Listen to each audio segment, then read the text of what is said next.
Welcome to the South River Museum. This museum is for everyone who lives in South River now, lived in South River in the past, or has ever had a connection with South River. The South River Historical and Preservation Society is the name of the organization that runs the museum.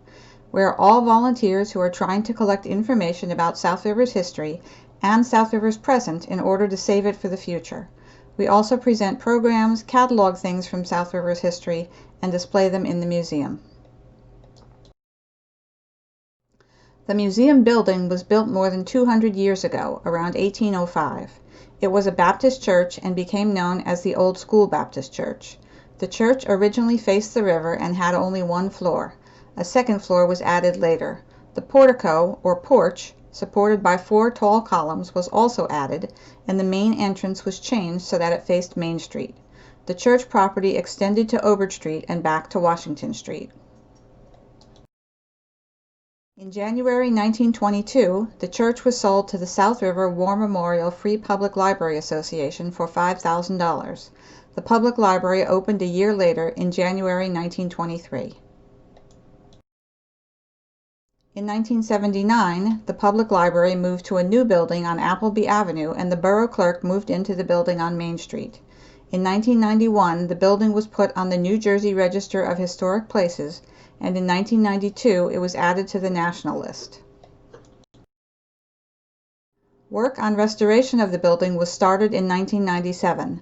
The Borough and the State of New Jersey spent more than $400,000 to complete the work. In September 1999, the building opened as the South River Museum. The Doughboy Monument was erected in 1926 while the building was still a library. It was made in memory of the people from South River who died while serving in the military during World War I. Most of the 11 men whose names are on the monument died in 1918. Doughboy was a word used to refer to American World War I soldiers.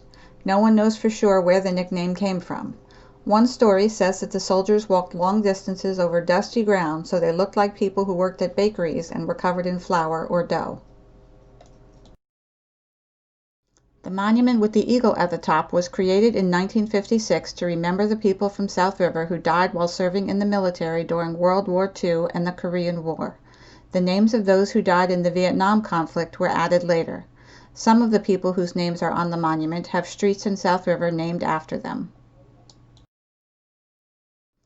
The Historical Society was started when a group of people decided to purchase paintings of 2 girls, the Willett Sisters of South River. They had to raise $17,000 to buy the pictures, which were among the first things put on display when the museum opened.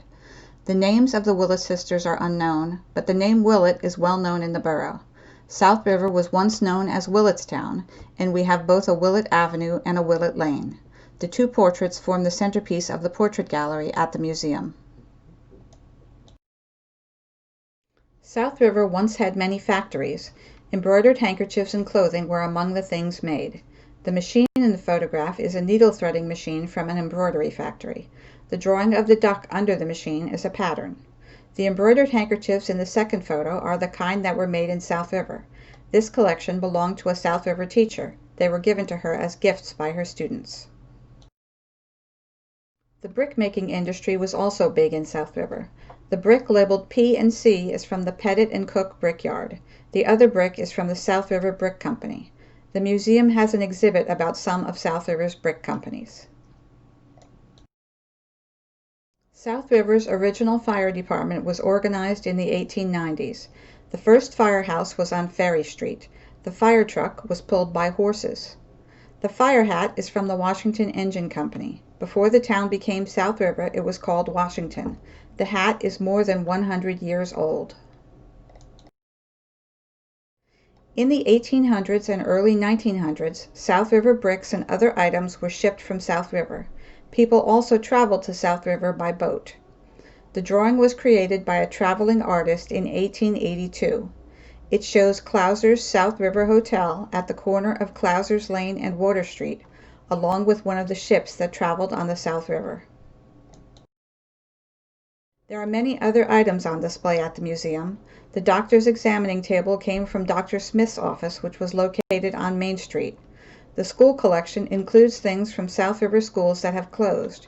Where the primary school is located now, there was William Campbell School. Where the elementary school is located, there were tennis courts. The stove was originally heated with wood, but it was converted to use gas. It came from a house on Roosevelt Street. Behind the museum is a cemetery where people who lived in South River a long time ago are buried. Some of the stones are broken and others are still standing but can no longer be read. The Historical Society is trying to restore the stones. Some have already been repaired. The stone in the photo belongs to Amelia Ricketts, who died in 1854 when she was 19 years, 7 months, and 16 days old. The top section is broken off and has been left standing upside down. The urn in the cemetery was created by John Frazee. Frazee is considered to be the father of American sculpture. He came to visit South River with his wife and children in 1832. His wife Jane got sick and died while they were in South River, so he created the urn in her memory. This monument is called an obelisk. It has names engraved on 3 sides.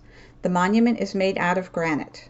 The stone is much harder than the stone used for the other monuments in the cemetery, so it doesn't wear away like the other monuments. The stone memorializes Mary O. Barkelew, who died in 1885, John S. Obert, who died in 1887, and a servant named Judy Burdine, who was 83 years old when she died. No date is given for her death. We hope you enjoyed the tour. Please stop by and visit when the museum reopens.